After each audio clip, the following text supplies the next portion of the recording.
Hello అండి. ఈరోజైతే బాత్రూంలో మగ్స్, బకెట్స్ యూజ్ చేస్తాం కదండీ! ఎంత డర్టీగా ఉన్న బకెట్స్, మగ్స్ అయినా ఈజీగా అయితే క్లీన్ చేసేసుకోవచ్చు. జస్ట్ 2 ఇంగ్రీడియెంట్స్‌తో అయితే క్లీన్ చేసేసుకోవచ్చండి. ఇప్పుడు నేనైతే చూపిస్తాను వాటిని. ఎలాంటి మరకలున్నా గానీ వదిలిపోతాయండి.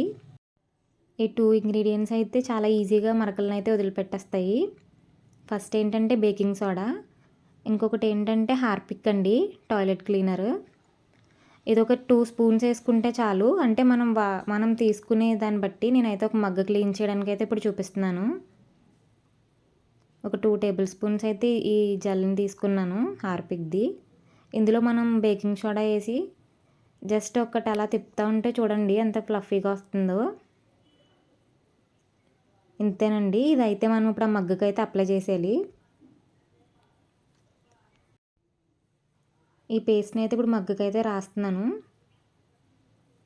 ఇంకెలాంటి మరకలున్నా వదిలిపోతాయండి. ఇదే మనము గోడల దగ్గర, బాత్రూంలో డర్టీగా ఉన్న చోట ఎక్కడ వాడినా అయితే క్లీన్ అయిపోతాయండి.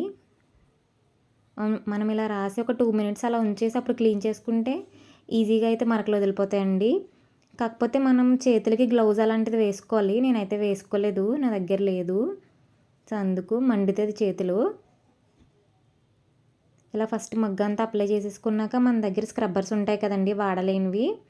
అంటే కిచెన్లో వాడలేని స్క్రబ్బర్స్ ఏదన్నా ఉంటే అవి తీసుకుని క్లీన్ చేసుకోండి. ఈజీగా అయితే వదిలిపోతాయి.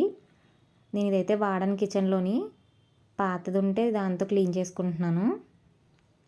చాలా ఈజీగా అయితే వదిలిపోయిద్దండి.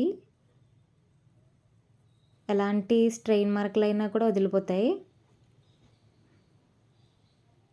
సేమ్ ఇలాగే బకెట్స్కి వాటికి కూడా క్లీన్ చేసుకోవచ్చు. అంతేనండి. మీరే చూస్తున్నారు కదా మగ్గ ఎలా క్లీన్గా వస్తుందో.